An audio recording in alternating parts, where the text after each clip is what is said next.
परम पूज्य गुरुदेव, परम वंदनीय माता जी के सुख उपस्थिति में यहाँ हमारे जुड़े हुए युवा साथी भारत के कोनों कोनों से, दिल्ली से जितने भी हमारे भाई बहन जुड़े हैं, आप सभी का मैं हृदय से स्वागत करता हूँ, अभिनंदन करता हूँ कि आप एक बड़े उद्देश्य को लेकर के इस दिया दिल्ली से जुड़ते हैं। तो हमारे बीच में बड़ा सौभाग्य है कि आज हमारे बीच में यक्ष जी जुड़े हुए हैं।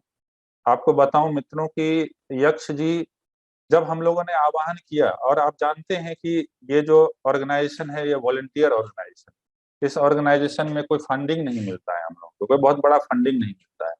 और जब हम ऐसे प्रतिभावान लोगों को आह्वान आह्वान करते हैं तो वो भी तैयार हो जाते हैं कि हाँ साहब, हम भी हैं आपके साथ, हम सपोर्ट करेंगे। और हमारे दिली इच्छा है कि अगर हमारे माध्यम से कुछ लोगों का कल्याण हो जाता है तो हम समझते हैं ये बड़ी बात है। तो इन्होंने भी, हमारे यक्ष चौधरी ने मेंटरशिप जो हमारा एक बहुत बड़ा प्रोग्राम है उसमें इन्होंने इंटरेस्ट दिखाया, उनमें इसमें इनकी पार्टिसिपेशन भी है। और हम समझते हैं कि भविष्य में जो आज ये यूपीएससी टॉप की है, 6th रैंक, हम कहेंगे ये टॉप टॉप ही टॉप के ही श्रेणी में है, ये पाना कोई आसान बात नहीं है।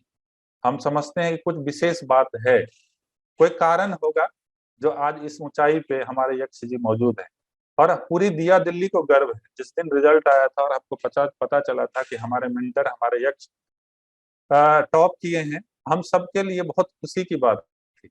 और उस दिन मैं ट्राई भी कर रहा था यक्ष जी को, मेरी बात नहीं हो पाई, इतने ज्यादा व्यस्त थे, लेकिन बाद में इनसे मेरी बात हो गई थी। और हम समझते हैं कि पूरी दिया दिल्ली टीम, आज दिया दिल्ली टीम लाखों की संख्या में है, इस दिया दिल्ली टीम में लाखों की संख्या में युवा जुड़े हुए हैं। और हम सभी के लिए गर्व की बात है कि हमारे परिवार से, हमारे टीम से यक्ष जी जुड़े हुए हैं। और हमारे सारे भाई बहुत एक्साइटेड हैं कि नहीं, हमारे ही बीच के जो भाई हैं वो इस मुकाम तक पहुंचे हैं, तो हमें भी वो मार्गदर्शन आज तो मिलनी ही चाहिए और समय समय पे मिलता रहना चाहिए। तो हम भगवान से प्रार्थना करेंगे, गुरुदेव माता जी से प्रार्थना करेंगे कि यक्ष जी ऐसे ही आगे जीवन में आगे बढ़े। और जो एक्सपेक्टेशन है, समाज में एक बदलाव आएगा, वो जरूर आप लोगों को देखने को मिलेगा। कुछ इसी भाव के साथ हम यक्ष जी को हार्दिक आमंत्रित करते हैं और शुभकामना देते हैं सब सफलता के साथ साथ, कि आप ऐसे ही आगे बढ़ते रहिए। और हमारे भाई जो बहुत भाव से, बहुत एक्सपेक्टेशन के साथ आज जुड़े हैं, उनको आप गाइड करिए कि कैसे आपका जीवन स्ट्रगल भरा रहा और किस तरह से आप इस मुकाम पे पहुंचे हैं, और क्या क्या आपके जीवन में कठिनाई आई। अगर वो चीज आप साझा करेंगे तो हम समझते हैं कि जितने भी हमारे युवा साथी जुड़े हैं के लिए बहुत लाभदायक होगा। तो यक्ष जी, हम हृदय से आपका आह्वान करते हैं, आप आइए और हम सभी भाइयों का मार्गदर्शन करेंगे। Thank you sir. सबसे पहले तो धन्यवाद दिया दिल्ली का, जिसने मुझे प्लेटफॉर्म दिया यहाँ पे बोलने के लिए। और जो भी पार्टिसिपेंट्स हैं उनके लिए भी, उनको भी धन्यवाद कि उन्होंने मुझे सुनने में इंटरेस्ट दिखाया। तो जहाँ तक यूपीएससी की बात है, ये मेरा तीसरा अटेम्प्ट था। और आप सुन पा रहे हैं, मुझे आवाज आ रहा है? जी, आपकी आवाज आ रही तो ये मेरा तीसरा अटेम्प्ट था यूपीएससी में। पहले अटेम्प्ट में मेरा प्रीलिम्स नहीं हुआ था, मेरा काफी एक गैप से 6 नंबर के गैप से रहा था। दूसरे अटेम्प्ट में मैंने इंटरव्यू दिया, बट फाइनली लिस्ट में नाम नहीं आ पाया। और तीसरे अटेम्प्ट में जाके मेरा रैंक आया। तो कहीं ना कहीं, जैसे आप बोल रहे थे कि स्ट्रगल होती है, तो सबसे बड़ी तो स्ट्रगल यही थी कि फेलियर को कैसे कोप अप करना है। जब बैक टू बैक फेलियर्स मिलते हैं, पहले अटेम्प्ट में नहीं होता है, दूसरे अटेम्प्ट में नहीं होता है, तो कहीं ना कहीं ऐसा भी लगता है कि क्या हम डिजर्व भी करते हैं इसको, या हमारे अंदर वो क्वालिटीज भी हैं क्या सिविल सर्वेंट बनने की, या फिर हम जिस तरह से पढ़ रहे हैं वो, क्या वो सही तरीका है। या फिर अल्टीमेटली कि यूपीएससी की जो हम इतना समय दे रहे हैं यूपीएससी में, मैंने तो 4 साल दिया है लगभग यूपीएससी की प्रिपरेशन में, कि जितना समय हम इन्वेस्ट कर रहे हैं अपनी तैयारी में, क्या वो वर्थ भी है। कि क्या यूपीएससी, पहली बात तो ये निकाल भी पाएंगे कि नहीं निकाल पाएंगे, और दूसरा, अगर इतना समय लगाते हैं तो कुछ रिटर्न मिलेगा कि नहीं मिलेगा। ये अप्स एंड डाउन्स आते हैं, कभी पढ़ाई होती है, कभी पढ़ाई नहीं होती है, कभी ऐसा होता है कि दिन भर में 2 या 3 ही घंटे पढ़ पाते हैं। तो इस तरह की जो चीज है स्ट्रगल वाली, सबसे बड़ा तो यही रहता है स्ट्रगल में, अगर बोले तो, जब क्लियर नहीं हो पाता है अटेम्प्ट्स में, अटेम्प्ट पे अटेम्प्ट देते हैं हम, तो सेल्फ डाउट आता है, कॉन्फिडेंस कम हो जाता है। तो यही सबसे बड़ा स्ट्रगल रहता है मेरे हिसाब से तो यूपीएससी की जर्नी में। अभी मैं ये बोलना चाहता हूँ कि यूपीएससी एक शॉर्ट में थोड़ा सा, बिल्कुल वैसे तो आप लोगों ने बहुत सारे टॉपर्स को सुना भी होगा जो बहुत, जिनकी बहुत अच्छी अच्छी स्ट्रेटजीज होती हैं, बहुत अच्छे से वो समझाते हैं। बट जो मेरा एक्सपीरियंस है यूपीएससी की प्रिपरेशन को लेके, वो मैं आपके साथ शेयर करना चाहता हूँ अभी। ज्यादा लंबा नहीं बोलूंगा, सबका बहुत ज्यादा समय नहीं लूंगा, बस एकदम शॉर्ट में मैंने जैसे तैयार किया है वो मैं बता देता हूँ अभी। देखिए, जो प्रीलिम्स, मेंस और पर्सनैलिटी टेस्ट है, इंटरव्यू है, उसकी तैयारी तो एकदम साथ में करनी चाहिए हमको। इंटीग्रेटेड वे में तैयारी करनी चाहिए कि ऐसा डिफरेंशिएट ना करें कि प्रीलिम्स, मेंस और इंटरव्यू की तैयारी में अलग अलग करूंगा या करूंगी। तैयारी सबकी साथ में करनी होती है। भी जैसे वैसे तो थोड़ा थोड़ा डिफरेंस रहता है तैयारी में कि प्रीलिम्स, मेंस और पर्सनैलिटी टेस्ट, तीनों स्टेजेस की डिमांड्स थोड़ी सी अलग अलग है। जैसे कि प्रीलिम्स में हमको रिकॉल करना होता है, एलिमिनेशन देखना होता है और टाइम मैनेजमेंट करना होता है।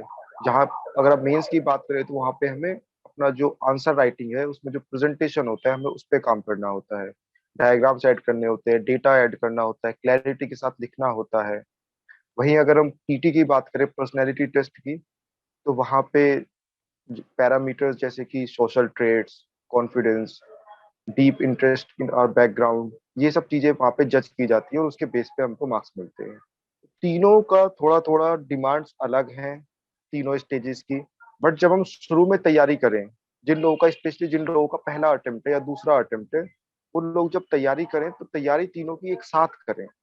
अगर हम कोई भी रिसोर्स पढ़ रहे हैं तो उस पर ऐसा डिफरेंशिएट ना करें कि ये चीज प्रीलिम्स में इंपॉर्टेंट है, ये चीज मेंस में इंपॉर्टेंट है। अगर डिफरेंशिएट करें भी तो चीजों को सबको साथ में पढ़े। ऐसा ना करें कि अभी मैं प्रीलिम्स क्लियर करूंगा पहले अटेम्प्ट में, दूसरे में मैं मेंस क्लियर करूंगा, या फिर अभी मेरा फोकस प्रीलिम्स पे है तो मैं सिर्फ प्रीलिम्स स्पेसिफिक चीजें पढ़ूंगा, मेंस स्पेसिफिक चीजें छोड़ दूंगा। जैसे कुछ भी हो सकता है। जैसे अगर हम एनवायरनमेंट पढ़ रहे हैं, फॉर एग्जाम्पल, जस्ट क्लैरिटी के लिए, जो मैं बोल रहा था कि अगर हम एनवायरनमेंट पढ़ रहे हैं उसमें जैसे प्रीलिम्स स्पेसिफिक स्पीशीज पूछा जाता है, तो स्पीशीज कहीं पे किसी पेज पे दे रखा है तो प्रीलिम्स स्पेसिफिक चलो हो ही गया। बट दिमाग में ऐसा ना रखें कि अगर बायोडाइवर्सिटी के ऊपर कुछ आएगा, कुछ रिकमेंडेशंस आएंगे, इश्यूज आएंगे, तो हम उनको नेग्लेक्ट करते हैं ये सोच के कि यार ये तो मेंस का पार्ट है। ऐसा नहीं करना चाहिए, हमको इंटीग्रेटेड वे में तैयारी करनी चाहिए। जब आप एनवायरनमेंट पढ़ रहे हैं तो सारा कुछ पढ़े, तभी फायदा है उसका। ऐसा डिफरेंशिएट करके प्रीलिम्स पहले पढ़ लेंगे, मेंस बाद में करेंगे, जब मेंस क्लियर हो जाएगा फिर पीटी की तैयारी करेंगे, वो ज्यादा हेल्पफुल नहीं है। तो जैसे मैंने बोला, एक तो इंटीग्रेटेड वे में तैयारी होना चाहिए, और दूसरा ये है कि जो लोग नए हैं अभी तैयारी में, वो कुछ चीजों का ध्यान रखें। पहली चीज तो ये कि कंफ्यूज ना हो कि कौन सा मटेरियल पढ़ना है, कौन सा नहीं पढ़ना है। आप कोई भी स्टैंडर्ड मटेरियल उठाएं और थोड़ा सा कॉन्फिडेंस रखें कि जो हम पढ़ रहे हैं वो ठीक है। क्योंकि ये सब डाउट्स आते हैं कि यार लक्ष्मीकांत इनफ भी है कि नहीं है प्रीलिम्स और मेंस के लिए, या फिर हम एनसीईआरटी पढ़ रहे हैं, हमने तो शंकर आईएएस पढ़ ली, वो ठीक बुक है या नहीं है। इन सब चीजों को बिल्कुल दिमाग से निकाल दें। जो भी सोर्सेज पढ़ रहे हैं वो इनफ होते हैं, सब में बेसिक चीजें होती है, और एग्जाम में किसी एक बुक से नहीं आता है। बेसिक चीजें सारी बुक्स में होती है, कोई भी बुक पढ़े और कॉन्फिडेंस रखे कि जो हम पढ़ रहे हैं वो एकदम ठीक है बस। एक तो ये चीज है। दूसरा, अपने ऊपर डाउट ना करें, कभी सेल्फ डाउट ना करें। अगर कभी प्रीलिम्स फेल भी हो जाता है, मेंस फेल भी हो जाता है, तो अपने ऊपर डाउट ना करें कि जिन लोगों का सिलेक्शन हो गया है वो तो हमसे ऊपर हैं, उनको हमसे ज्यादा आता है। ऐसा नहीं है, क्योंकि जो नेचर ऑफ एग्जाम है, प्रीलिम्स में दो पेपर, अगर थोड़ा सा भी कहीं पे सिली मिस्टेक किया तो एकदम बाहर हो जाना है। तो ये है कि रियलिटी एग्जाम का ये है कि बहुत सारे डिजर्विंग कैंडिडेट्स बाहर हो सकते हैं इसमें। तो अगर कहीं पे फेल होते हैं तो इस चीज को अपने दिमाग में रखें, कॉन्फिडेंस अपना हाई रखें। और तीसरी चीज मैं ये बोलना चाहता हूँ कि यूपीएससी के लिए अगर कोई सबसे ज्यादा जरूरी चीज है जो सब लोगों को करनी चाहिए मेरी ओपिनियन में, वो है अंडरस्टैंडिंग और कंसेप्चुअल क्लैरिटी। कुछ भी पढ़ें उसको बहुत अच्छे से समझ के पढ़ें, साथ में न्यूज़पेपर पढ़ें, चीजों को गूगल करें, क्यूरियोसिटी थोड़ा लाएं। चीजों को बस ऐसे बिना इंटरेस्ट के बस रीड ना करें कि लक्ष्मीकांत पढ़ रहे हैं तो बस पढ़ रहे हैं, कुछ इंटरेस्ट आ रहा है कि नहीं आ रहा है, समझ आ रहा है नहीं आ रहा है, बस नंबर ऑफ पेजेस कवर हो रहे हैं, या फिर स्पेक्ट्रम है वो बस कवर कर रहे हैं नंबर ऑफ पेजेस, समझ आए ना आए वो सेकेंडरी चीज है। इसको ना करें। समझ सबसे ज्यादा जरूरी है, चाहे आपको थोड़ा सा टाइम लगे। 1 घंटे की जगह 2 घंटे लगे, और उससे जो आपका फाउंडेशन बिल्ड होगा वो बहुत अच्छा एक स्ट्रॉन्ग और साउंड फाउंडेशन होगा, जो आपके बाद में आपके सारी स्टेजेस पे काम आएगा, प्रीलिम्स, मेंस या इंटरव्यू। तो समझ और अंडरस्टैंडिंग, अगर मैं एक निचोड़ में अपनी बात बोलूं कि यूपीएससी की प्रिपरेशन में सबसे ज्यादा जरूरी क्या है, तो मेरे हिसाब से वो समझ, अंडरस्टैंडिंग, कंसेप्चुअल क्लैरिटी, ये सब है। अगर इन सब पे आप ध्यान दें तो यूपीएससी की जर्नी बहुत आसान हो सकती है।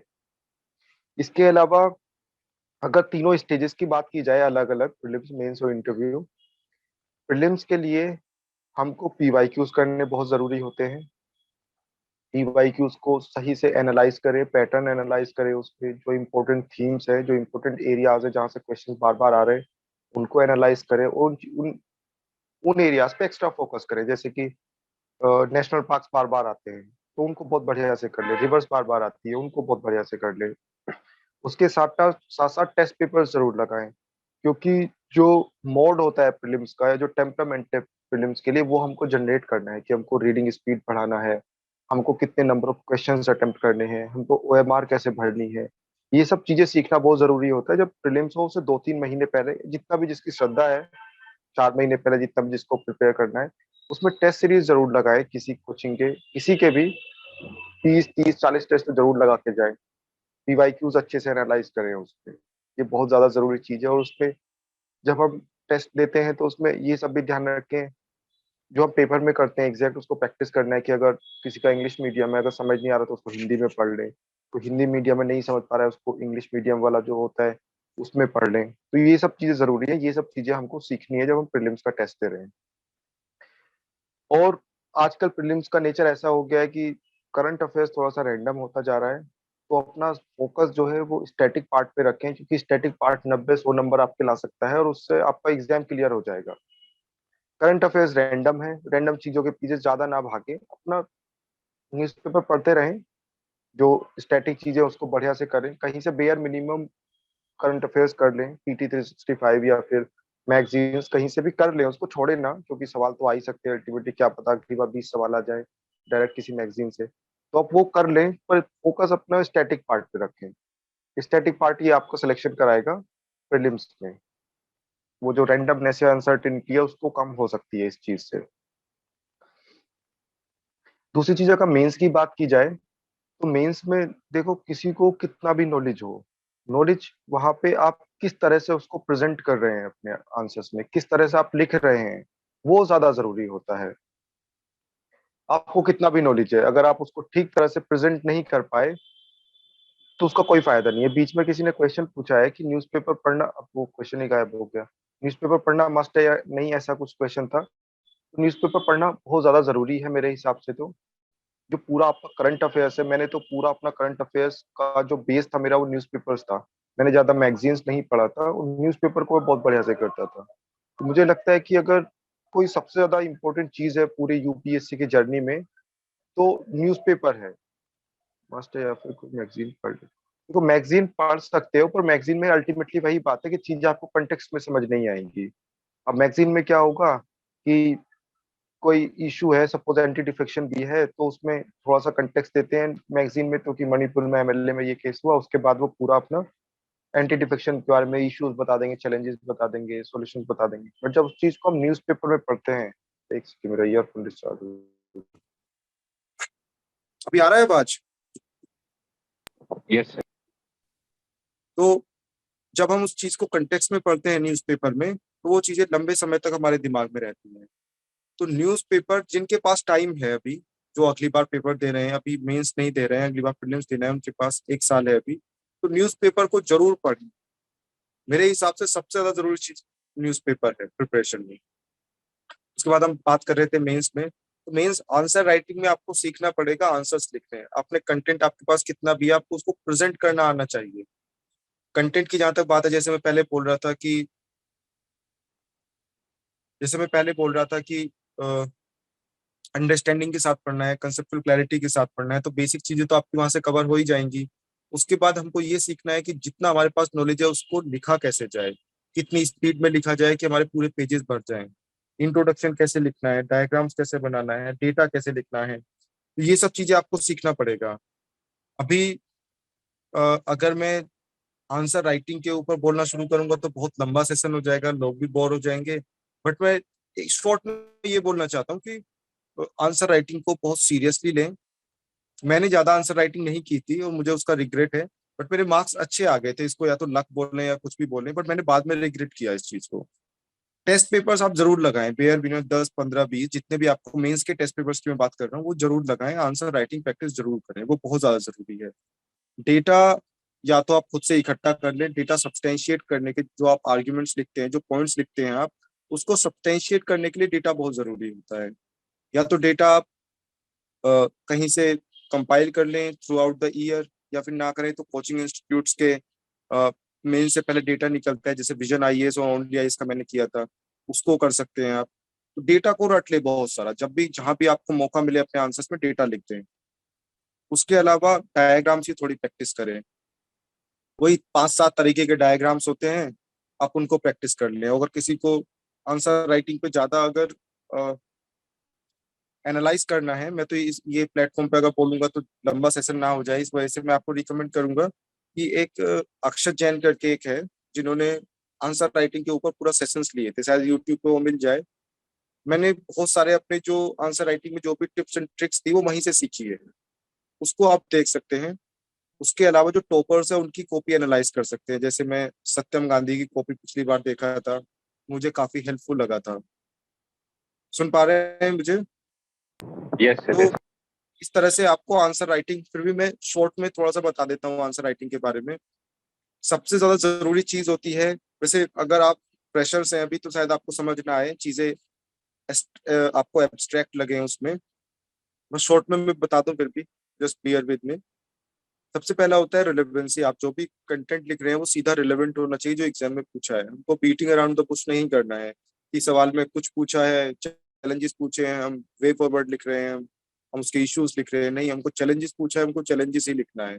हमको सोशो इकोनॉमिक चैलेंजेस पूछा है, हमको सोशो इकोनॉमिक चैलेंजेस ही लिखना है। अगर किसी दो ऑर्गेनाइजेशंस के बीच में रिलेशंस पूछा है तो वही हमें लिखना है। हमको अपनी नॉलेज वहां पे जो हमको आता है वो नहीं लिखना है, जो क्वेश्चन पूछा है वो हमको लिखना है। ये बहुत ज्यादा जरूरी चीज है। मैं बहुत सारे लोगों की कॉपी देखा हूँ जहाँ पे कि लोग अ, जो पूछा है वो नहीं लिखते हैं, उसके आसपास की चीजें लिखते हैं।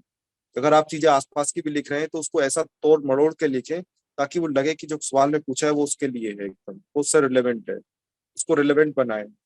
दूसरा है एकदम सिंपल लैंग्वेज में लिखें, ज्यादा कॉम्प्लेक्स फ्लावरी लैंग्वेज में ना लिखें, ज्यादा मेटाफर्स कोट्स ये सब ना लिखें, बहुत तगड़े तगड़े कीवर्ड्स ना लिखें, सिंपल लैंग्वेज में लिखें, एकदम क्लैरिटी के साथ लिखें।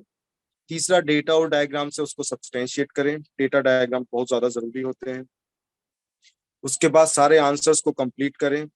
एक आंसर के अंदर प्रॉपर इंट्रोडक्शन होना चाहिए, प्रॉपर कंक्लूजन होना चाहिए। जो बॉडी पार्ट है उसमें जो आंसर्स में पूछे हैं 2 या 3 चीजें पूछते हैं, जैसे चैलेंजेस पूछा है या फिर वे फॉरवर्ड पूछा है या फिर गवर्नमेंट स्टेप्स पूछा है, आप उसको जरूर लिखें।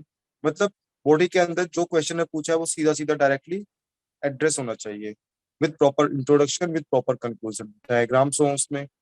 और जो बहुत सारी अलग चीजें हैं, या तो आप चाहे तो मेरी आंसर कॉपीज देख सकते हैं अगर आपको इंटरेस्ट हो, नहीं तो आप जिन लोगों ने और अच्छे मार्क्स स्कोर किए हैं जीएस में या ऑप्शनल में किसी में भी, आप उनकी कॉपीज को ऑब्जर्व करें। मतलब ऐसा पढ़े ना उनकी कॉपी से, ऐसा ना करें कि मुझे पॉइंट सीखना है, उनकी कॉपी को ऑब्जर्व करें कि वो लिखते कैसे हैं, प्रेजेंट कैसे कर रहे हैं उन चीजों को, ये चीजें आप ऑब्जर्व करें वहां पे।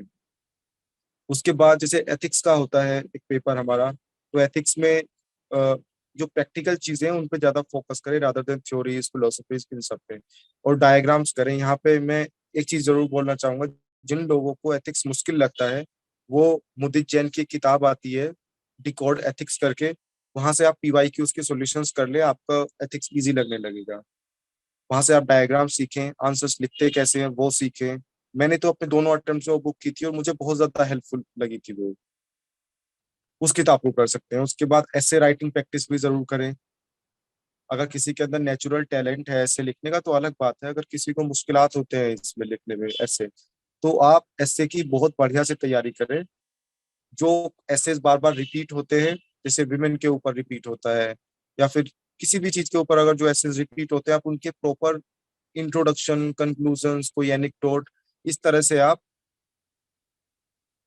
उसको तैयार कर सकते हैं। कोई एथिक्स की बुक का नाम पूछ रहे हैं, बुक का नाम है डिकोड एथिक्स भाई मुदित जैन। अब वो किताब इंग्लिश में है, हिंदी वर्जन मुझे पता नहीं उसका आता है कि नहीं आता है। फिर भी जिन लोगों का हिंदी मीडियम में भी है, आप एक बार देख लें उसको, एटलीस्ट समझ तो आएगा आपको कि डायग्राम्स कैसे बना रहे हैं, कैसे वो। क्वेश्चंस हम बाद में ले लेते हैं, एक बार पहले मोटा मोटा ऐसे डिस्कस कर लेते हैं। तो मुदित जैन की किताब है, रेड कलर की किताब है, डिकोड एथिक्स के नाम से। आप उसको कर सकते हैं। एसए की आंसर राइटिंग आप बढ़िया से करें। आंसर राइटिंग तो आपको सब में ही करनी है, बट एसए पे भी थोड़ा फोकस करें, उसको नेग्लेक्ट ना करें। और अपने ऑप्शनल पे, मेंस में बहुत ज्यादा फोकस करें, इन डेप्थ उसकी तैयारी करें। अगर आपका ऑप्शनल वीक है, अगर आपके मार्क्स उस पर कम रह जाते हैं, तो सिलेक्शन के चांसेस कम हो जाते हैं। तो ऐसे ये अपना ऑप्शनल पे डेप्थ में पढ़े। जीएस में तो हमको ऊपर ऊपर से पढ़ना होता है, पर ऐसे में आप थोड़ी ज्यादा मेहनत करें, डेप्थ में पढ़े, रेफरेंस बुक्स पढ़ें, जो स्टैंडर्ड बुक्स हैं वो करें, शॉर्टकट्स ना अपनाएं। ये चीज है मेंस के लिए, तो बस इतना ही है। बाकी जो आपने आपने जो अंडरस्टैंडिंग है आपकी, जो कंसेप्चुअल क्लैरिटी की मैं पहले बात कर रहा था, वो यहाँ पे आपका फाउंडेशन बना देगा। मतलब आपकी बिल्डिंग की नींव वहां से तैयार हो गई। अब आपको आंसर राइटिंग करके अपने ऊपर की जो बिल्डिंग है, जो सब लोगों को दिखती है, आपको वो तैयार करना है। समझ के साथ पहले पढ़ लिया, अभी आंसर राइटिंग सीख ली, आंसर वहां से अच्छे से प्रेजेंट कर लिया, बस मार्क्स आ जाएंगे मेंस में। जहां तक बात इंटरव्यू की है, मेरे तो काफी कम मार्क्स है इंटरव्यू में। तो मैं ये तो नहीं बता सकता कि आपको क्या करना चाहिए क्या नहीं करना चाहिए, बट मैं ये जरूर बता सकता हूँ कि मैंने क्या कमियां की हैं अपने इंटरव्यू में। सबसे पहली चीज तो है कि जो लैंग्वेज आपको कंफर्टेबल हो, आप वो लैंग्वेज वहां पे चूज करें। अगर किसी को इंग्लिश कंफर्टेबल नहीं है तो हिंदी चूज करें, किसी को हिंदी कंफर्टेबल नहीं है तो इंग्लिश चूज करें। कोई भी लैंग्वेज है जो अवेलेबल है वहां पे, आप जो चूज करने के लिए ऑप्शंस दिए गए हैं, आप अपनी कंफर्टेबिलिटी के हिसाब से। किसी ने अगर मीन्स इंग्लिश में लिखा है, उसको अगर बोलने में दिक्कत है इंग्लिश, तो हिंदी चूज करे। मैंने इंग्लिश चूज किया दोनों बार, और इसका मुझे थोड़ा सा रिग्रेट भी है। मुझे हिंदी चूज करना चाहिए था, क्योंकि मैं हिंदी में अच्छे से एक्सप्रेस कर पाता हूँ खुद को। मेरी इंग्लिश थोड़ी उतनी अच्छी नहीं है जितना मेरा हिंदी मेरी अच्छी है, क्योंकि वही मेरी मदर टंग है। तो इस चीज पे ध्यान रखना है कि लैंग्वेज चूज करना समय थोड़ा सा सोचें, थोड़ा सा एनालाइज करें कि आपकी कौन सी स्ट्रेंथ है, कौन सी लैंग्वेज में आपकी स्ट्रेंथ है, उसको ही चूज करें। दूसरा है कि जब प्रिपरेशन करें, जैसे मैं पहले बात कर रहा था कि इंटीग्रेटेड वे में तैयारी करनी है। जैसे कोई पूछ रहे हैं कि हिंदी मीन्स प्योर हिंदी, ऐसा नहीं है कि प्योर हिंदी के वर्ड्स आपको यूज करने हैं। जैसे अभी मैं भी बोल रहा हूँ, मैं बहुत सारे इंग्लिश के वर्ड्स यूज कर रहा हूँ अभी यहाँ पे। जैसे वर्ड सी में एक वर्ड है जो इंग्लिश का है, उसे वैसे तो शब्द बोलते हैं। तो इस तरह के वर्ड्स आप आराम से यूज कर सकते हैं अपने इंटरव्यू में, कोई दिक्कत नहीं है। आप जो भी हम नॉर्मल लैंग्वेज, जो भी हम दोस्तों से बात करते हैं, जितने इंग्लिश के वर्ड्स होते हैं, आप खुले तौर पर उनको यूज कर सकते हैं। ऐसा कुछ नहीं कि आपको हिंदी में प्योर हिंदी बोलना है वहाँ पे। दूसरा ये है कि तैयारी जब इंटरव्यू की करें, तो उसको बाकी चीजों के साथ ही तैयारी करें। ऐसा ना सोचें कि पहले मेंस हो जाएगा उसके बाद में इंटरव्यू की तैयारी करेंगे, क्योंकि वहां पे पर्सनैलिटी का टेस्ट होता है। जैसे सब लोग बोलते हैं कि नॉलेज का टेस्ट नहीं है, वो पर्सनैलिटी का टेस्ट है। और ट्रुथ भी यही है। और जो पर्सनैलिटी डेवलप होती है, वो उसके लिए सालों लगते हैं। ऐसा मेंस के बाद 2 महीने की तैयारी करके ऐसे पर्सनैलिटी डेवलप नहीं होती है। तो आप एक बार एटलीस्ट कुछ भी ना करें तो जो नोटिफिकेशन है यूपीएससी का, उसमें ये जरूर पढ़ लें वहां पे कि किस किस चीजों के ऊपर जजमेंट होता है, तो किस किस चीज, कौन कौन से पैरामीटर्स है जिसके बेस पे मार्क्स मिलते हैं, और उनके बारे में थोड़ा रिसर्च कर लें। कि अगर वहां पे लिखा हुआ है कि डीप इंटरेस्ट इन बैकग्राउंड, तो उसका क्या मतलब है। वहां पे लिखा हुआ है सोशल ट्रेड्स चेक करते हैं, तो उसका क्या मतलब है। और धीरे धीरे उन चीज को अपने अंदर इनकलकेट करने की कोशिश करें। आपके दिमाग में जब रहेगा कि यार इंटरव्यू में सोशल ट्रेड्स पे जजमेंट होता है मार्क्स का, तो आप जब किसी से भी बात करें, उन सब चीजों का स्पेशल ध्यान रखें। अपने आंसर्स में जो स्ट्रक्चर होती है वो पहले से प्रैक्टिस करें। दोस्तों से बात करें तो उसी तर्ज पे बात करें जैसे आप इंटरव्यू में बात करेंगे। अपने आप को ही समझे कि आप ऑलरेडी एक ऑफिसर बन गए और आपको किस तरह से बात करनी चाहिए। तो जो पर्सनैलिटी डेवलपमेंट है आपका, उसे वो आपको पहले से ध्यान रखना चाहिए। मेंस के बाद तैयारी से फिर मेरी तरह 154 मार्क्स आएंगे और फिर पीछे जाएंगे आप। तो आप तैयारी जब आप प्रीलिम्स मेंस इंटरव्यू की जब भी कर रहे हैं, तो तीनों की एक साथ करें। अगर पीटी की तैयारी बहुत ज्यादा ना भी करें, तब भी एटलीस्ट उसका नोटिफिकेशन पढ़ के सब चीजों का मीनिंग जरूर समझ लें। और जब किसी से भी बात करें, उन सब चीजों का ध्यान रखें कि हमको अपनी पर्सनैलिटी डेवलप करना है। जैसे वहां पे अगर कॉन्फिडेंस की बात है, तो आप अपने से ऊपर किसी भी लेवल के व्यक्ति से अगर बात करते हैं, जैसे कि कोई सीनियर ऑफिसर हुआ, कोई सिलेक्टेड आदमी हुआ, तो अगर वहां पे कॉन्फिडेंस चाहिए तो आप वहां पे उनसे भी कोशिश करें कि आप कॉन्फिडेंस के साथ बात करें, तो धीरे धीरे आपका कॉन्फिडेंस बढ़ेगा। ऐसे थोड़े दिन में, 2 महीने में, 3 महीने में, 1 महीने में इंटरव्यू की तैयारी होना मुश्किल है। जिन लोगों के अंदर पहले से टैलेंट है, वो जिन लोगों के अंदर पहले से कम्युनिकेशन स्किल्स अच्छी हैं, इनके आंसर्स पहले से स्ट्रक्चर्ड होते हैं, उनके उनको सारी इतनी तैयारी ना करने की कोई जरूरत पड़े। बट जिन लोगों की कम्युनिकेशन थोड़ा वीक है या कॉन्फिडेंस कम रहता है लोगों से बात करने में, या जो भी वहाँ पे पैरामीटर्स अगर आप उनमें वीक है, तो उनको पहले से आप प्रैक्टिस करें। पर्सनैलिटी टेस्ट की तैयारी भी थ्रू आउट द ईयर करें। अभी आपके पास जो अगला प्रीलिम्स देंगे, एक साल है, उसमें आप इन सब चीजों का ध्यान रखें। ऑप्शनल को नेग्लेक्ट ना करें, ऑप्शनल को शॉर्टकट्स लेने की कोशिश ना करें। ऑप्शनल में अगर शॉर्टकट लेंगे तो बिलो एवरेज मार्क्स आएंगे आपके। ऑप्शनल में थोड़ी मेहनत करें, चीजों को सही से तैयारी करें।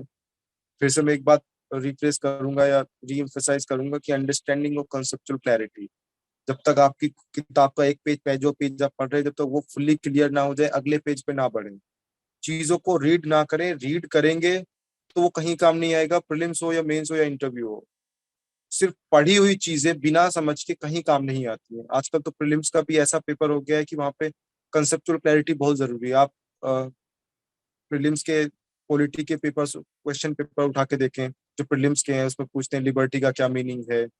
या फिर इस बार एक आर्टिकल लास्ट इसी बार 2021 में, पता भी नहीं 2022 नहीं 21 में क्वेश्चन था कि आर्टिकल 14 का उसने पूरा उसमें ऊपर एक्सप्लेन किया था, फिर पूछा था कौन सा आर्टिकल है। वो सब आपकी कंसेप्चुअल क्लैरिटी को टेस्ट करता है। तो जो अंडरस्टैंडिंग है, कंसेप्चुअल क्लैरिटी है, वो प्रीलिम्स में भी चाहिए, मेंस में भी चाहिए और इंटरव्यू में भी चाहिए। सारी बातों का मेरा जो सार है वो अंडरस्टैंडिंग और कंसेप्चुअल क्लैरिटी है, उस पर ज्यादा ध्यान दें और मेंस में आंसर राइटिंग पे फोकस करें। ये छोटी छोटी आप चीजें करेंगे तो आपका जो यूपीएससी का क्लियर करने के जो चांसेस है वो बढ़ जाएंगे। अभी मेरी तरफ से तो मैं इतना ही बोलना चाहता हूँ, किसी को किसी पॉइंट समझ ना आया हो तो आप पूछ लीजिए, आप क्वेश्चन रेज कर लीजिए। आप किन्हीं का कोई क्वेश्चन हो तो आप मैसेज बॉक्स में डाल सकते हैं, अदरवाइज पूछना हो तो आप हैंड रेज का भी ऑप्शन है, आपको अनम्यूट कर दिया जाएगा, आप पूछ सकते हैं। यक्ष जी, मीनवाइल कुछ क्वेश्चंस हमारे पास कंटिन्यूअसली आ रहे थे, तो उसमें एक क्वेश्चन ये था कि आपका सोर्स ऑफ मोटिवेशन क्या था। जैसे आप कभी लो फील करते होंगे, आप भी कभी स्ट्रेस्ड आउट फील करते होंगे, तो उस समय अपने आप को मोटिवेट करने के लिए क्या करते हैं? देखो, ये इस तरह के जो डाउन्स आते हैं वो आते ही हैं प्रिपरेशन में। कभी कभी जैसे मैं पहले ही बोल रहा था, हमको ऐसा लगता है कि यार हम डिजर्विंग भी हैं कि नहीं है, क्या हम कभी क्लियर भी कर पाएंगे इस चीज को। तो सबसे पहले तो होता है उसके लिए प्रेशर आपके ऊपर। आप ये समझे कि अगर आपका सिलेक्शन नहीं होगा तो आप क्या करेंगे, या जो आपका जो ड्रीम है आईएएस बनने का, अगर आपका आईएएस नहीं बन पाए आप, या आपका ड्रीम पीसीएस निकालने का, पीसीएस नहीं निकाल पाए, तो बस ये समझे कि आप जिंदगी भर इस चीज को रिग्रेट करेंगे वहां पे, कि आपको आईएएस बनना था और आप आईएएस नहीं बन पाए। भले से आप जिंदगी में बाकी और कितनी भी अच्छी चीजें कर लें, कॉर्पोरेट में जाए, पैसा कमाए बहुत ज्यादा, कोई एनजीओ में जाए, बट जो आपके अंदर एक चुभन रहेगी वो जिंदगी भर, यार आईएएस बनना था पर आईएएस नहीं बन पाए। इस चीज को दिमाग में रखें, मोटिवेशन अपने आप अंदर से आएगा। अब मोटिवेशन क्या होता है, मैं तो बोलता हूँ कि प्रेशर होता है। जब प्रेशर होता है अपने आप पढ़ाई करते हैं। और जो मोटिवेशन की बात है ना, जैसे मैं सिलेक्टेड हूँ, आप कुछ सिलेक्टेड लोगों से बात करें, उनके जो उनका जीवन जिस तरह से बदल जाता है ना सिलेक्शन के बाद, आप बस उस चीज पे फोकस करें कि जिस दिन आपका सिलेक्शन होगा, आप उस दिन को सोचें कि उस दिन आपको कैसा फील हो रहा होगा, आपके पेरेंट्स को कैसा फील हो रहा होगा। बस ये अपने आप मोटिवेशन आएगा। और अल्टीमेट जो मोटिवेशन है वो तो जब आपने सिविल सर्विसेज की तैयारी शुरू की होगी तब आपका कुछ ना कुछ तो मोटिवेशन होगा। किसी को हो सकता है स्टेटस चाहिए, किसी को रिकॉग्निशन चाहिए, किसी को पैसा चाहिए, किसी को समाज सेवा चाहिए, जिसको जो भी जिसका रीजन है, जो भी मोटिवेशन है, उसको पूरे टाइम ध्यान रखें। और अपने दिमाग में बस एक ही चीज रखें, यूपीएससी, बाकी डिस्ट्रैक्शन सारे हटा के, इसको हम लॉ ऑफ अट्रैक्शन भी बोलते हैं। साइंटिफिक है कि नहीं है मुझे नहीं पता, बट अपने दिमाग में उसी चीज को रखें बस। मोटिवेशन अपने आप अंदर से हाई रहेगा। चीजों को इंटरेस्ट के साथ पढ़ें, अगर इंटरेस्ट के साथ नहीं पढ़ेंगे तो वो फिर आपको मजा नहीं आएगा, आप इधर उधर भागेंगे, फिर आपको लगेगा कि यार आपको मोटिवेशन की जरूरत है, शायद आप मोटिवेटेड नहीं है पूरा। इंटरेस्ट के साथ पढ़ेंगे तो आपको खुद ही पढ़ने में मजा आएगा, अपने आप ही कंसिस्टेंसी बनी रहेगी। बिल्कुल ठीक बात है। यक्ष जी कि मोटिवेशन वहीं से आएगा। रीजन जो होना चाहिए कि हमको कुछ बड़ा करना है, चाहे वो दिन हमको देखना है जो आज यक्ष जी देख पा रहे हैं। हाँ आ, और कुछ क्वेश्चंस आ रहे हैं हिंदी मीडियम को लेकर, क्योंकि मैक्सिमम लोग हिंदी मीडियम के हैं, तो मतलब एक कहीं ना कहीं वो परसेप्शन बना हुआ है कि हिंदी मीडियम का रिजल्ट कम आता है, लेकिन इस बार देखा गया कि अच्छे रैंक्स भी आए हैं हिंदी मीडियम के। तो इस पे आपका क्या विचार है कि आई मीन हिंदी मीडियम वालों के लिए क्या आपका संदेश है? देखिए, मेरे पास ऐसा कोई डेटा तो है नहीं कि मैं बता पाऊँ कि कितने सिलेक्शंस हो रहे हैं, कितने परसेंटेज सिलेक्शंस हो रहे हैं। मैं तो ये बोलता हूँ कि अगर आप जो भी एग्जाम की डिमांड्स है अगर आप उनको पूरा करेंगे तो मीडियम आपका कोई सा भी हो, हिंदी हो, इंग्लिश हो, कोई भी मीडियम हो, आप अच्छा हमेशा करेंगे। यूपीएससी के अंदर मुझे नहीं लगता कि उनकी तरफ से ऐसा कोई बायसनेस होगा कि हम हिंदी मीडियम वालों को कम मार्क्स देना है, इंग्लिश वालों को ज्यादा मार्क्स देना है। हिंदी मीडियम वाले जो बच्चे हैं आप उनको वो भी अच्छे से तैयारी करें। जैसे इंग्लिश मीडियम वाले बच्चे अगर इंट्रोडक्शन कंक्लूजन अच्छा लिख रहे हैं, आप भी अच्छा लिखें। डायग्राम्स बना रहे आप भी अच्छे डायग्राम्स बनाएं, मार्क्स आपके भी आएंगे। इस बार जैसे रैंक 18 पे रवि सिहाग है, और या फिर रैंक शायद रैंक 22 पे भी एक हिंदी मीडियम के स्टूडेंट्स है, वो भी अच्छा कर रहे हैं। आप बस अपना 100% दीजिए। और डाउट तो मेरे हिसाब से तो डाउट, ये जो क्वेश्चन है मुझे तो मैं तो उसका एग्जिस्टेंसी क्वेश्चन करता हूँ, क्योंकि जब आपने तैयारी शुरू की है, आपको हिंदी आती है, इंग्लिश तो आप ले ही नहीं सकते, वैसे भी आपके पास ऑप्शन ही नहीं है अभी। अभी तैयारी शुरू कर दी है, इस चीज को दिमाग में ही क्यों लाना है कि यार हिंदी मीडियम से होता है नहीं होता है। आप उस चीज को छोड़ दीजिए। फिर आप एनालाइज करेंगे, माइक्रो एनालिसिस करेंगे कि यार अ, जो इंटरव्यू में मार्क्स नहीं मिल रहे हैं या फिर टॉपर्स नहीं आ रहे हैं, टॉप 3 में कोई हिंदी मीडियम का नहीं है, आप खुद को डिमोटिवेट करेंगे, इससे ज्यादा आप कुछ नहीं करेंगे। हिंदी मीडियम से भी सिलेक्शंस होते हैं, जो जो जरूरतें हैं पेपर की आप उसको पूरा कीजिए। सबका सिलेक्शन होता है, कोई भी मीडियम हो। बिल्कुल ठीक बात है यक्ष जी। आई मीन कंटेंट वही रहेगा, और यूपीएससी है तो वो बायसनेस बिल्कुल नहीं करेगा। आप ईमानदारी से मेहनत करेंगे और उसको प्रेजेंट करेंगे तो आपको मार्क्स मिलेगा, और मिल भी रहा है। हाँ, अ, कुछ क्वेश्चंस हैं जो हैंड रेज एक किया सेकेंड है। सर, ये मैम बार बार क्वेश्चन पूछ रही हैं कि हिंदी मीडियम के लिए न्यूज़पेपर। देखिए, मैं तो इंग्लिश मीडियम था तो मैं तो द हिंदू वगैरह पढ़ता था, बट मैंने सुना है कि जैसे जनसत्ता न्यूज़पेपर होता है वो सब अच्छा रहता है। या फिर आप अगर हिंदी मीडियम से जानना चाहते हैं तो किसी ऐसे व्यक्ति से बात करें जिन्होंने हिंदी मीडियम से तैयारी की हो। जैसे रवि सिहाग है, अब शायद उन्होंने उनका आप टॉपर स्टॉक देखें तो शायद उन्होंने, मुझे लगता है कहीं ना कहीं मेंशन किए होंगे सोर्सेस। तो आप ऐसे लोगों से बात करें कि जिन लोगों ने हिंदी मीडियम से तैयारी की हो। हेलो। Yes sir. हाँ, आप पूछे, कोई और क्वेश्चन पूछे, स्क्रीन पे आता है, नीचे फ्लैश होता है।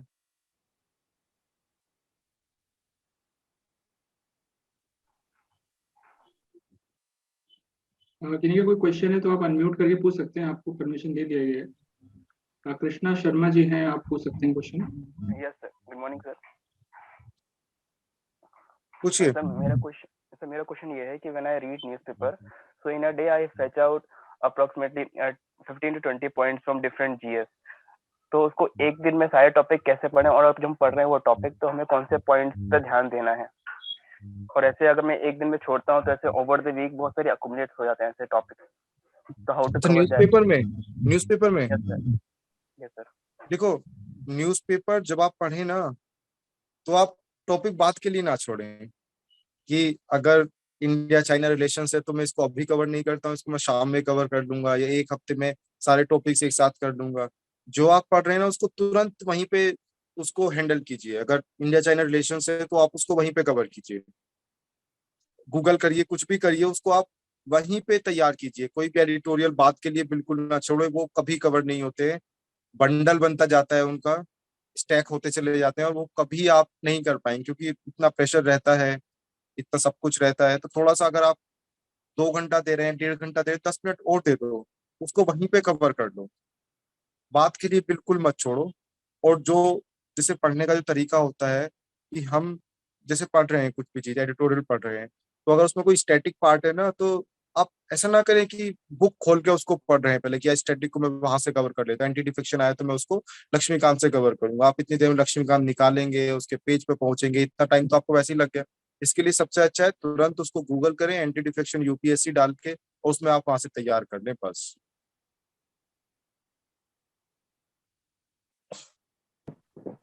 Yes sir, second question Vanshika ji, आप पूछे अपना क्वेश्चन। Sir, जैसे this takes a lot of time, so it is okay to devote this much time to newspaper daily, or we should we feel like analysis gives all that we need from the static portion. So is it good to go with analysis, or we have to read newspaper and find out the things by self? देखो, सबसे पहला तो है कि newspaper में if you are devoting 1.5 hours और 2 hours, I think that's pretty okay.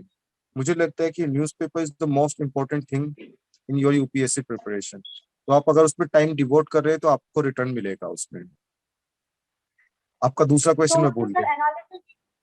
देखिए, analysis देखने बेटर है कि देखिए बिना एनालिसिस के आपका न्यूज़पेपर पढ़ना वेस्टफुल होगा, वो आपका टाइम वेस्ट होगा। अगर आप एनालिसिस नहीं कर रहे हैं, मैं जैसे पहले भी बोल रहा था कि अगर रीडिंग करके आप आगे बढ़ रहे हैं ना, तो आपको काम नहीं आएगा। उसका एनालिसिस ही जरूरी है जो यूपीएससी की प्रिपरेशन में काम आएगा ना। आप कुछ और पूछ रहे हैं? सर हाँ जी सर, जैसे यूट्यूब वगैरह पे या फिर वेरियस कोचिंग साइट्स पे जो अच्छा, हाँ। एनालिसिस होते हैं, तो आप, हाँ, तो मैं क्या करता था उसके लिए, पहले न्यूज़पेपर पढ़ लेता था और सोने के टाइम पे एक इनसाइट्स ऑन इंडिया का करंट अफेयर्स आता था, डेली करंट अफेयर्स, उसको कवर कर लेता था। और कहीं पे ट्रैवलिंग व्रैवलिंग के टाइम पे जैसे एडिटोरियल डिस्कशंस आते हैं, ओनली आईएएस का आता था मेरे टाइम, अभी भी आता है, वो इंग्लिश में आता है, वो हिंदी में बोलते हैं और हिंदी मीडियम वाले भी उसको सुन सकते हैं। तो कहीं चलते हुए, ट्रैवलिंग करते हुए, दूध लाते हुए, कहीं से अगर दुकान पे जाना है तो उसको सुन लेते थे। तो वो हेल्प करता था, आपका टाइम थोड़ा सेव हो जाता था। उसको 1 की स्पीड में ना करके 1.5 की स्पीड पे करें तो उससे काम बन जाता है। ये 2-3 सोर्सेस कर लेंगे। तो मैं तो मंथली मैगजीन भी कवर नहीं किया था। अगर इसके बाद आपको लगता है कि आपको मंथली मैगजीन करनी चाहिए तो आप मंथली मैगजीन करें, मैं तो नहीं करता था। अगर आप इस तरह से पढ़ेंगे ना न्यूज़पेपर, थोड़ा क्यूरियोसिटी के साथ गूगल करके, एनालाइज करके, डेली वाला आप थोड़ा कर ले, पीआईबी कवर हो जाएगा, बाकी न्यूज़पेपर्स के जो आर्टिकल्स है वो कवर हो जाएंगे। एडिटोरियल डिस्कशन आपने सुन लिया, खाना खाते हुए सुन लिया, ट्रैवलिंग करते हुए सुन लिया, बस उससे आपका इतना साउंड फाउंडेशन बन जाएगा कि आपका जीएस, जो जीएस 1 2 3 4 है, उस आपका बहुत अच्छा होगा मेंस में। सर एक और बात थी सर, जैसे प्री में मैंने ऐसा फील किया कि मैंने जो चीज जैसे न्यूज़पेपर या मैगजीन वगैरह पढ़ रखे थे, और मेरे नोट्स में जो पॉइंट्स थे और जो पेपर में पॉइंट्स आए, दे वर डिफरेंट। देखो मतलब व्हाट प्रीलिम्स में, information I had about some topic. हाँ जी, देखो पहली चीज तो ये है कि उसमें 2 पार्ट है, एक स्टैटिक और करंट अफेयर्स। स्टैटिक में क्वेश्चंस स्टैटिक ही आएंगे, लक्ष्मीकांत से हैं, अगर अंडरस्टैंडिंग बेसिस पे आते हैं तब अंडरस्टैंडिंग पे आए, या फैक्चुअल आते हैं फैक्चुअल से आए। जो बेसिक चीजें हैं वो सारी बुक्स में वो वहीं से आएंगी। आप उनको, मैं फिर से बोलूंगा, अगर आपने समझा हुआ है उन सब चीजों को तो आपको दिक्कत नहीं होगी। अगर आपने रीडिंग की है तो आपको दिक्कत होगी, फॉर श्योर आपको दिक्कत होगी। दूसरी चीज है करंट अफेयर्स। करंट अफेयर्स थोड़ा रैंडम है, थोड़ा अनसर्टेन है कि कहाँ से करंट अफेयर्स पूछते हैं वो, है ना। बट जो बेसिक बेसिक चीजें चल रही है, साइंस एंड टेक में इस बार एनएफटी पूछ लिया, हो सकता है ब्लॉकचेन पूछ ले, हो सकता है कि आर्टिफिशियल इंटेलिजेंस पूछ ले। ये सब तो बज वर्ड्स है अभी, इनको तो आपको पता ही होना चाहिए। मतलब जो आपकी बेसिक अंडरस्टैंडिंग है वो आपको पता ही होनी चाहिए। इस तरह के सवाल आपके गलत नहीं होने चाहिए। अगर कोई ऐसा क्वेश्चन रैंडम पूछ रहे हैं करंट अफेयर्स से, अगर आपको नहीं भी आता है तो ठीक है, आप छोड़ दीजिए उसको, वो सबके लिए मुश्किल है। करंट अफेयर्स अनसर्टेन है, इसीलिए मैं पहले बोल रहा था कि आप स्टैटिक पे ज्यादा ध्यान दें। जब आप करंट अफेयर्स न्यूज़पेपर पे पढ़ेंगे आपको बस उतने से काम बन जाएगा आपका। उससे डरे ना कि ये मुझे नहीं आता है, ये मेरे नोट्स में नहीं है। ये सबके साथ ही है, सबको 20 30 40 सवाल आते हैं, बाकी तो आपको कहीं से इधर उधर से जुगाड़ करके आपको लगाना है। Okay sir. जी सर ये काजल जी का क्वेश्चन था, काजल जी आप अपना क्वेश्चन पूछिए।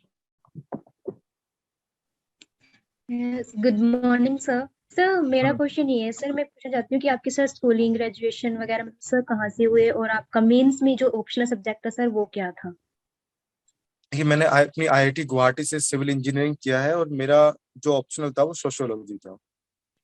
Okay sir. सर एक्चुअली मैं अभी ग्रेजुएशन में हूँ सर, मैं अपनी post graduation sir MA geography से करना चाहती हूँ सर, और सर मैं अपना जो ऑप्शनल सब्जेक्ट है सर ज्योग्राफी ही रखना चाहती हूँ। बट सर मैंने सर CU/CET के लिए भी मतलब यूनिवर्सिटी में पढ़ने के लिए एंट्रेंस की भी तैयारी कर रही हूँ सर।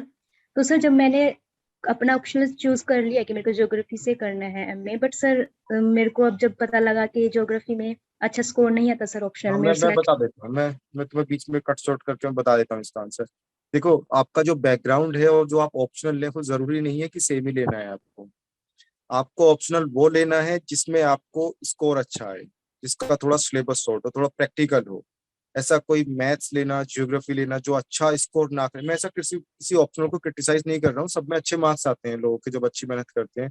बट उतने मार्क्स लाने के लिए, अगर 250 मार्क्स लाने के लिए आपको ज्योग्राफी में 6 महीने पढ़ना पड़ रहा है, वहीं आप अगर कोई सा दूसरा ऑप्शनल ले, सोशो, एंथ्रो या फिर साइकोलॉजी, अगर उसमें आपको 250 मार्क्स लाने के लिए 6 महीने की जगह 3 महीने में आपको कवर हो जाए, तो आप 3 महीने एक्स्ट्रा दे सकते हैं अपने जीएस को। तो ऑप्शनल चूज करते समय यस बहुत सारी चीजों का ध्यान रखें। देखिए, ज्योग्राफी में स्पेसिफिकली बोल सकता हूँ, जितने लोगों से मैंने इंटरेक्ट किया है अभी तक जिनका ज्योग्राफी ऑप्शनल था, मुझे अच्छा फीडबैक नहीं मिला है। लोग यस सर। ज्योग्राफी को चेंज कर रहे हैं ऑप्शनल, मतलब अपने दूसरे अटेम्प्ट में, तीसरे अटेम्प्ट में जाके ज्योग्राफी छोड़ के भाई कोई और ऑप्शनल ले लिया जाए। तो अगर आपको बहुत ज्यादा ऐसा नहीं बोलते हैं कि ज्योग्राफी में मार्क्स नहीं आते, इस बार शायद टॉपर भी है कोई, पता नहीं 3 रैंक पे या कुछ तो है जिनका ज्योग्राफी ऑप्शनल था और जिन्होंने अच्छा स्कोर किया है। आप खुद को एनालाइज करें, बट इन जनरल मार्क्स कम आ रहे हैं। और जो मैंने ये भी सुना है कि पेपर 2 में क्वेश्चंस इधर उधर से बहुत आते हैं ज्योग्राफी में। तो आप अगर ये यस जो भी आप पोस्ट ग्रेजुएशन कर रहे हैं, अगर ज्योग्राफी में करना चाह रहे हैं, तो ऐसा कोई जरूरी नहीं है कि पोस्ट ग्रेजुएशन वाला सब्जेक्ट ही आपको ऑप्शनल में लेना है। कोई भी आप ऑप्शनल ले ले जो थोड़ा सही हो। Okay sir, thank you sir. Hmm. कुछ लोगों का कॉमन सवाल आ रहा है यक्षी कि आपका क्या शेड्यूल था, आप कितने देर पढ़ाई करते थे, वो ये तो जानना ये तो चाह बड़ा पर्सनल सी चीज है। मैं चीजों को एकदम सिंपल रखने में विश्वास रखता था कि सुबह उठते, न्यूज़पेपर पढ़ते, 2 घंटा अपना, 1.5-2 घंटा जितना भी समय लगता है, उसके बाद एक सब्जेक्ट उठाया और जब तक नींद ना आए तब तक वो सब्जेक्ट पढ़ते रहे। कुछ लोग 2 सब्जेक्ट पढ़ते हैं, कुछ लोग 3 सब्जेक्ट पढ़ते हैं, वो तो इंडिविजुअली डिपेंड करता है। पर मैं तो एक सब्जेक्ट उठाता था, उसको पढ़ता रहता था पूरे टाइम बस। ऐसा मैं daily answer writing, daily prelims के क्वेश्चन, बहुत सारे न्यूज वो देते हैं कोचिंग, मैं ये सब नहीं करता था। मैं चीजों को एकदम सिंपल रखने में विश्वास रखता था कि सुबह न्यूज़पेपर उठाया, पढ़ा उसको, उसके बाद अपना एक और सब्जेक्ट उठाया, उसको पढ़ते रहे बस। मेरा तो यही शेड्यूल रहता था। एक क्वेश्चन आ रहा है यक्षी कि आपके क्या हॉबीज थे और क्या, वो क्वेश्चन इंटरव्यू में आया था, क्या आपसे डिस्कशन ये हुआ था? हॉबीज, मैं स्केचिंग करता था, कुछ कोरा पे भी लिखता था, वैसे भी अपनी डायरी मेंटेन रखता था। बट इस बार हॉबी से कोई रिलेटेड क्वेश्चन नहीं था। लास्ट ईयर एक क्वेश्चन था हॉबी से रिलेटेड। पॉइंट ये है कि अगर आपकी हॉबी कोई इंटरेस्टिंग है, जो बहुत सी यूनिक सी है, अगर आप वो डेफ में डालते हैं तो उससे 100% क्वेश्चन बनेंगे। बट जैसे स्केचिंग है, वो एक कॉमन सी हॉबी है, या कोरा राइटिंग है, बहुत सारे लोग उसको लिखते हैं, या फिर जर्नलिंग या डायरी राइटिंग है, बहुत कॉमन सी है। और एग्जामिनर जो बोर्ड मेंबर्स होंगे, अगर आपका इंटरव्यू शुरू में आए तो शायद आपसे सवाल पूछ लें। बट आपका अगर बीच में है, लास्ट में है, तो उनसे सवाल की प्रोबेबिलिटी कम हो जाती है, क्योंकि वो सेम सवाल बहुत सारे लोगों से पूछ चुके हैं। तो वो हॉबीज ना पूछ के फिर हो सकता है आपके आपसे करंट अफेयर्स पूछे, या फिर आपसे आपके डेथ से कुछ और चीजें पूछे। तो ये चीज, अगर आपकी यूनिक हॉबी है तो डेफिनेटली सवाल आएंगे। इंटरव्यू आपको पहले हो बाद में हो, कोई मैटर नहीं करता, सवाल पूछे ही जाएंगे। बिल्कुल। और एक क्वेश्चन आ रहा है कि ऐसे राइटिंग कैसे अच्छा किया जाए, ऐसे राइटिंग पे क्या ओपिनियन है, इसको कैसे इम्प्रूव कर सकते देखो, मैंने तो आंसर ये ऐसे की तैयारी नहीं की थी, और मेरे मार्क्स 130 थे, जो लगभग एवरेज के आसपास है। अगर जिनको मार्क्स अच्छे लाने हैं, वो प्रैक्टिस जरूर करें, किसी कोई टेस्ट सीरीज ले लें किसी का, या अपने फ्रेंड से इवेल्युएट करवा लें। मैंने एक अनुदीप दुरुशेट्टी सर की एक किताब थी जिसमें हाउ टू राइट एसेस की एक छोटा सा पोर्शन है, वो 1.5-2 घंटे में पढ़ा जाता है वो। उसको मैंने पढ़ लिया था, मुझे नहीं पता कितना इम्प्लीमेंट हुआ होगा वहां से। बस उस चीज पे मैंने ध्यान दे दिया था, तो मैंने ज्यादा प्रिपरेशन किया नहीं था। तो इसके बारे में शायद मैं एक अप्रोप्रिएट आदमी नहीं हूँ जो आपको इन सब ऐसे राइटिंग के बारे में बता पाए, क्योंकि मेरी क्रेडिबिलिटी नहीं है उसमें। हैं? नीलिमा जी ने हैंड रेज किया है, आप अपना क्वेश्चन पूछ सकते हैं।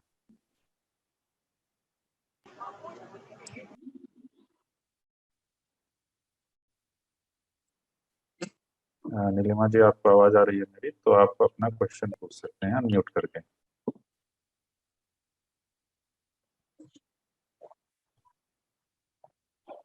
ठीक है, कोई बात नहीं। कुछ क्वेश्चंस आ रहे हैं कि 2023 एक्सपेरेंट्स के लिए रिवीजन का क्या स्ट्रेटजी होना चाहिए? देखो, मैं जैसे पहले ही बोला था, मैं तो चीजों को सिंपल रखता था कि जितने भी सब्जेक्ट्स हैं, एक सब्जेक्ट उठाया कवर किया, दूसरा उठाया कवर किया, तीसरा उठाया कवर किया, जब एक साइकिल पूरा हो गया अगेन फिर पहले पे पहुंच गया, उसको उठाया और रिवीजन करते रहे। साथ में मेरा जो फोकस था वो ये नहीं था कि इतने नंबर ऑफ रिविजन्स करने हैं, मेरा फोकस तो ये रहता था कि मैं जब भी पढूं उसको समझ के पढूं बस। अगर आप समझ अंडरस्टैंडिंग के साथ पढ़ेंगे तो आप अगर थोड़े कम नंबर ऑफ रिविजन्स भी होंगे तब भी आपका काम चल जाएगा। तो मेरा तो ऐसा रहता था। पर कुछ लोग ऐसा भी करते हैं कि एक सब्जेक्ट पढ़ते हैं, उसको कवर करके आगे उसको 2-2 घंटे रिवाइज करते रहते हैं। जो आपको सूट करे आप वो करें। और मैं तो एक सब्जेक्ट उठा के उसको कवर करके फिर अगले साइकिल में आए तभी उसको कवर करता था। जी। नेहा जी ने हैंड रेज किया है, आप अपना क्वेश्चन पूछ सकते हैं नेहा। Hello sir. हेलो ये सर। पूछिए मैम, पूछिए। सर मुझे ये पूछना था कि सर हिस्ट्री ऑप्शनल कैसा रहेगा? सर वो स्कोरिंग है? सर मेरी मतलब पोस्ट ग्रेजुएशन भी कंप्लीट होने वाली है उसी से। मतलब सर ये है ना, थोड़ा उसका वाइड सिलेबस है हिस्ट्री का, बट सर इंटरेस्टिंग थोड़ा वही लगता है, तो वो सही रहेगा सर? ये वैसे देखो, आप कोई भी ऑप्शनल का अगर आप एवरेज मार्क्स देखिए ना तो सेम है। इस बार तो शायद रैंक 1 जो है श्रुति शर्मा, उनके भी 300 के आसपास कुछ इतने नंबर हैं उनके हिस्ट्री में। बट अगर आपको इंटरेस्ट तो आप ले तो सकते हैं, हिस्ट्री कोई खराब ऑप्शनल नहीं है। बट आप उसको सिलेबस देख लीजिए आप उसका। अगर आपका बैकग्राउंड है थोड़ा, उसमें आपको ज्यादा इंटरेस्ट आता है तो ऑफकोर्स आप ले ही सकते हैं हिस्ट्री। बट मुझे हिस्ट्री का बहुत ज्यादा नहीं पता है, टू बी वेरी फ्रैंक। आप किसी ऐसे व्यक्ति से बात करें जिसका ऑप्शनल हो हिस्ट्री, तो आपको शायद वो थोड़ा अंदर डेप्थ में जाके आपको अच्छे से सजेस्ट कर पाए। जी सर। सर एक क्वेश्चन और था। सर मतलब थोड़ा ये रहता है कि जैसे सर नई नई चीजें सीखते रहते हैं, उनके लिए तो मतलब क्यूरियोसिटी रहती है सर। बट सर वो ना सिलेबस हम बस बढ़ाते रहते हैं, मतलब सीखते रहते हैं न्यू। बट जब रिवीजन का टाइम आता है सर, उसको कैसे इंटरेस्टिंग बनाए? सर ये थोड़ी वीकनेस रहती है कि रिवीजन वापस को। से क्यूरियोसिटी लाए उसको, जो पहले से गूगल किया दोबारा से गूगल करें, यूट्यूब देखें, उससे रिलेटेड उसके इमेजेस देखें। जैसे कि अगर आर्ट एंड कल्चर पढ़ रहे हैं तो मंदिरों के फोटो देखें, अगर एनवायरनमेंट पढ़ रहे हैं तो स्पीशीज के फोटो देखें, नेशनल पार्क्स के फोटो देखें। तो थोड़ा इंटरेस्ट तो आपको बनाना पड़ेगा। अब रिवीजन तो आपको देखो करना ही है, नई चीजें हर बार तो नहीं पढ़ सकते। ऐसा तो नहीं है कि हिस्ट्री में स्पेक्ट्रम एक बार पढ़ी तो अगली बार कोई नई बुक पढ़नी है। पढ़नी तो रिवाइज तो आपको स्पेक्ट्रम ही करना है। तो जैसे जी आपने पहले क्यूरियोसिटी बढ़ाई थी, दोबारा से क्यूरियोसिटी बढ़ाएं आप, क्योंकि नई नई चीजें तो आपको वापस से उस बुक में मिलेंगी। सब कुछ तो आपको आता नहीं होगा। तो क्यूरियोसिटी तो आपको वापस से लानी पड़ेगी, इंटरेस्ट तो आपको लाना पड़ेगा। और ये बात एकदम सही है, जब रिवाइज करते हैं तो इतना मजा नहीं आता है। तो आपको खुद जी को सर। थोड़ा पुश करना ही पड़ेगा, थोड़ा डिसिप्लिन आपको बनाना ही पड़ेगा कि यार रिवीजन करना है तो भाई करना ही है, उसका कोई ऑप्शन नहीं है दूसरा। जी sir. Thank you sir. Yes sir. अगली कड़ी में सर आशुतोष महंत जी है। आशुतोष जी, आप अपना क्वेश्चन। Good morning sir. हाँ सर, मैं ये पूछ रहा था कि फिलॉसफी ऑप्शनल स्कोरिंग है या नहीं सर, क्योंकि ऐसा पता चलता नहीं है कि फिलॉसफी से किसी ने टॉप 10 में रैंक मिला हो। क्योंकि यार फिलोसफी मुझे ऐसा पर्सनल तो आइडिया नहीं है उसका, बट मैंने सुना है कि ठीक ठाक ऑप्शनल है। आप देख सकते हैं कि फिलोसफी, अगर आपको फिलोसफी लेना है तो थोड़ा सा फिलोसफिकल ओरिएंटेशन होना जरूरी है। बाकी मैं अप्रोप्रिएट आदमी फिर से नहीं हूँ इसके बारे में कमेंट करने के लिए।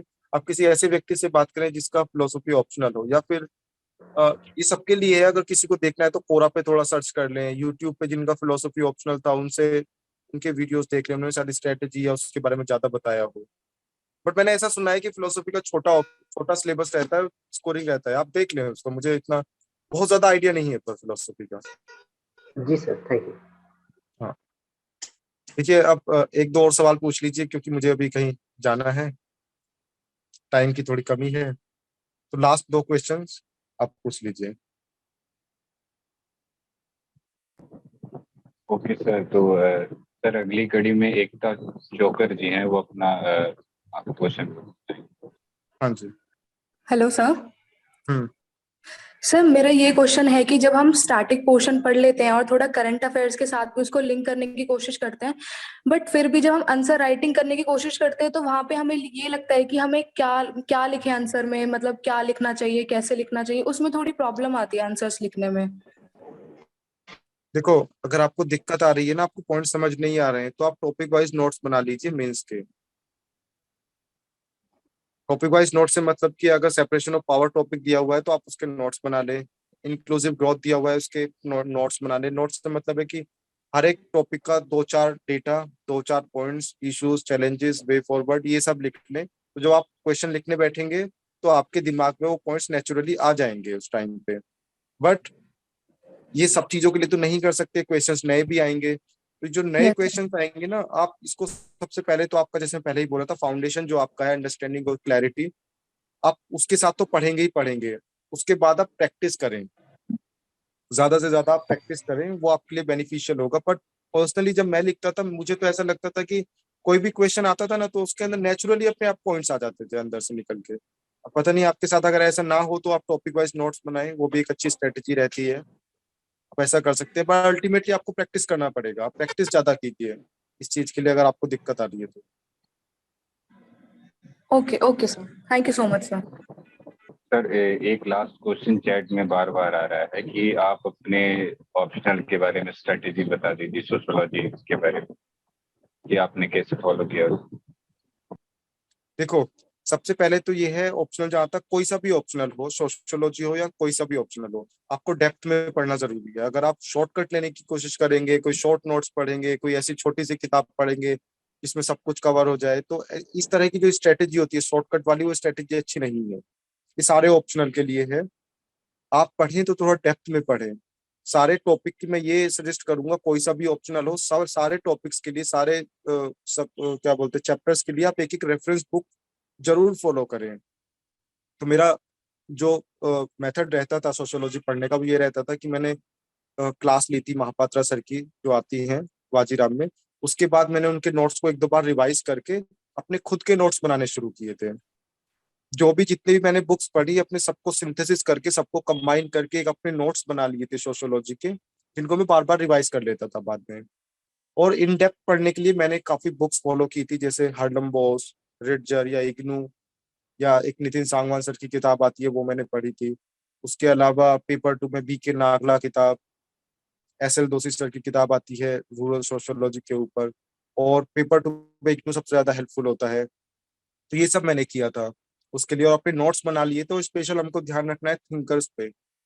अगर आपको थिंकर्स याद नहीं हो रहे हैं, तो आप एक पेज पे हर एक चैप्टर के थिंकर्स थिंकर्स लिख लें कि किस टॉपिक का कौन सा थिंकर है, उसको बार बार रिवाइज करें। जब पेपर देने जाए उससे आधा घंटा पहले उसको रिवाइज कर लें।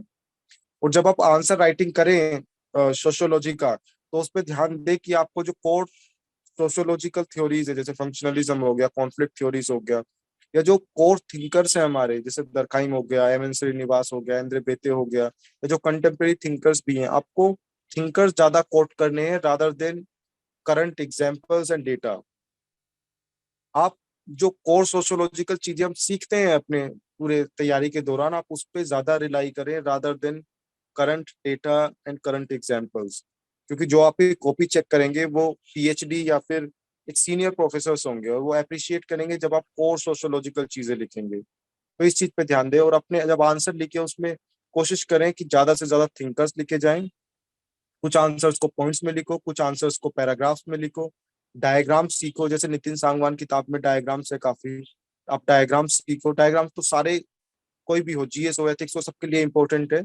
सोशियोलॉजी में भी आप डायग्राम सीखें, या बाकी कोई भी ऑप्शनल हो, आप डायग्राम्स जरूर बनाएं, उसमें सीखें। एटलीस्ट 20 में से चार चार सवाल में आप डायग्राम बना दें। तो ये मेरा बेसिक बेसिक था, और इसमें सबसे ज्यादा इंपॉर्टेंट मेरा नोट मेकिंग था। नोट्स बनाने जरूरी हैं ऑप्शनल में, सोशियोलॉजी में तो स्पेसिफिकली, क्योंकि अगर आप हडलम्बोस पढ़ें तो आप उसको बार बार रिवाइज नहीं कर सकते। वो बहुत थिक बुक है, बहुत ज्यादा कंटेंट उसके अंदर है। अगर आप नोट्स नहीं बनाएंगे तो एक समंदर है, आप उसमें खो जाएंगे।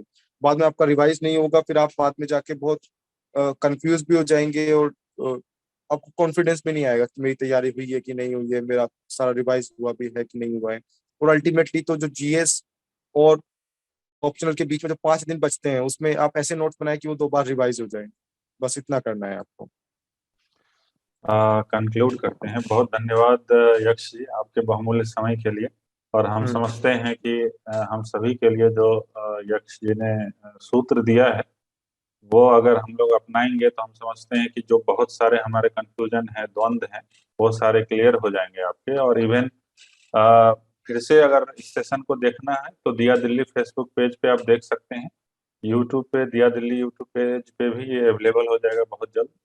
तो इसी के साथ हम हाँ, इसके साथ में ये बोलना चाहता हूँ, क्योंकि दिया दिल्ली जैसे एक नॉन प्रॉफिट ऑर्गेनाइजेशन है, तो मैं कोशिश करूंगा कि अगर किसी के और फर्दर डाउट्स आए तो उसको सॉल्व करूं। उसके लिए मेरा ईमेल आईडी है yakshchaudhary@gmail.com। अगर किसी को कोई ज्यादा डाउट आए तो आप मेल कीजिए, मैं कोशिश करूंगा कि उसको रिप्लाई करूं। सीधा जो मेरा नाम है yakshchaudhary@gmail.com, ये मेरा ईमेल आईडी है ना। बहुत धन्यवाद यक्ष जी। इवन हम चाहेंगे कि बहुत सारे जो हमारे संभवम के और उन्नति मेंटरशिप के स्टूडेंट हैं, उनका कहना है कि ऐसे ही आप बीच में जब समय मिले तो जनरल गाइडेंस जो है ग्रुप में आप इनको कर दें। तो जब भी समय मिलेगा तो हमारी टीम आपसे अप्रोच करेगी। अभी हालांकि आपका बहुत व्यस्त रहा होगा शेड्यूल रिजल्ट के बाद, और अभी रहेगा कुछ दिन और, तो अभी डिस्टर्ब नहीं करेंगे। लेकिन जब भी आपको समय होगा तो हम लोग अप्रोच करेंगे कि इसी तरह से जो है इसका लाभ हमारे स्टूडेंट्स को मिले। तो पूरी दिया दिल्ली की टीम की तरफ से यक्ष जी आपको फिर से हृदय से धन्यवाद करते हैं कि आप अपना बहुमूल्य समय निकाल के आपने जो दिया है वो बहुत अद्भुत है। और हम समझते हैं कि इसमें गाइडेंस का ही बहुत बड़ा रोल होता है। कोचिंग तो ठीक है, एक बात है, और वो भी कहीं ना कहीं गाइडेंस ही करता है, पढ़ना हमको खुद ही। तो फिर से एक बार हम धन्यवाद करते हैं पूरी टीम की तरफ से यक्ष जी को, और आशा करते हैं कि ऐसे ही बीच बीच में हम लोग मिलते रहेंगे यक्ष जी से। बहुत बहुत धन्यवाद। Thank you sir, thank you.